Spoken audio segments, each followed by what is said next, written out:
गभस्ति नेमिः सत्वस्थः सिंहः भूतमहेश्वरः आदिदेवः.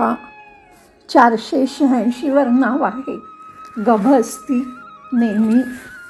गभस्ति चक्रस्य म्हणजे सूर्याच्या रूपात मध्ये, त्याच्या किरणांच्या मध्ये सूर्यात्मना स्थितः, सूर्याच्या किरणांमध्ये जो स्थित आहे तो गभस्ति नेमी. सर्वोच्च सूर्यमंडळाचं केंद्र असलेला, सूर्याचा क्रमणमार्ग असलेला. आता गभस्ति म्हणजे किरण आणि नेमीही म्हणजे चाकाच्या ज्या आरी असतात त्या. प्रकाशाच्या चाकाचं केंद्र, त्याच्या आरी ही त्याच्या प्रतिभेची किरणं आहेत असा जो तो गभस्ति नेमी. आत्म तेजस्वी चेतना जो पदार्थांच्या 5 कोशांना प्रकाशित करतो असा तो गभस्ति नेमी. ओम गभस्ति नेमये नमः. 487 सत्वस्थः. सत्वम गुणम म्हणजे सत्वगुणामध्ये प्रकाशकम जो चमकत असतो, जे तेज असतं, प्राधान्येनं मुख्यतः अधितिष्ठती म्हणजे जो मुख्यतः सत्वगुणात वास करतो आणि सत्वगुणाचं तेज अलौकिक चकाकी ज्याच्यामध्ये आपल्याला दिसते तो सत्वस्थः.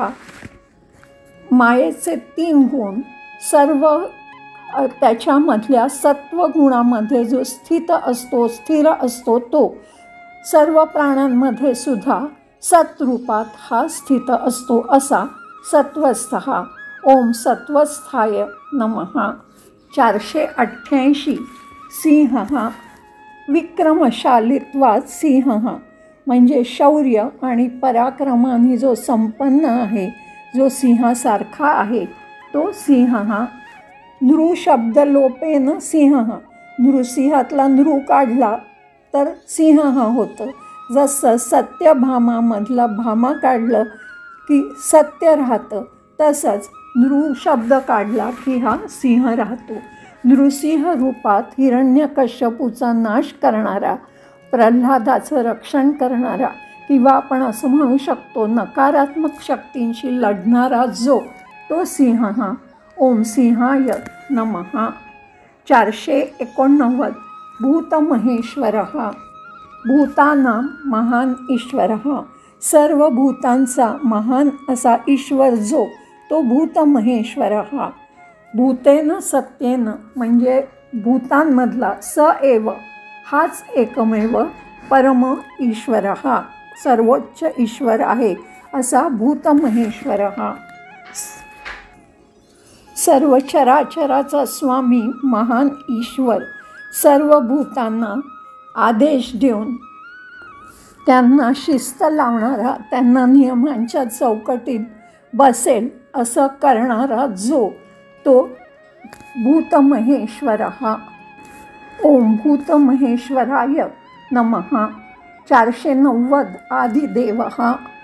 सर्व भूतांनी म्हणजे सर्व भूतमात्रांना प्रलयकाळी आदिअंते परत घेतो, घट्ट धरतो किंवा सर्व भूतांचा जो ताबा घेतो.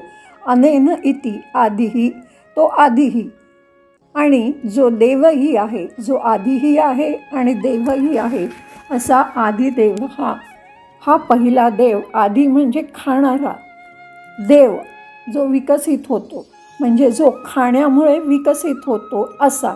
आता असा अर्थ घेऊ शकतो की जो नामरूपांना धारण करून स्वतःला विविध रूपांमध्ये व्यक्त करून विकसित असतो असा देव तो आदिदेव. किंवा असंही अर्थ काढू शकतो की नामरूपांपासून जो दूर जातो, त्याच्या पलीकडे जो जातो तो ह्याचा अनुभव घेऊ शकतो असा तो आदिदेव. ओम आदिदेवाय नमः.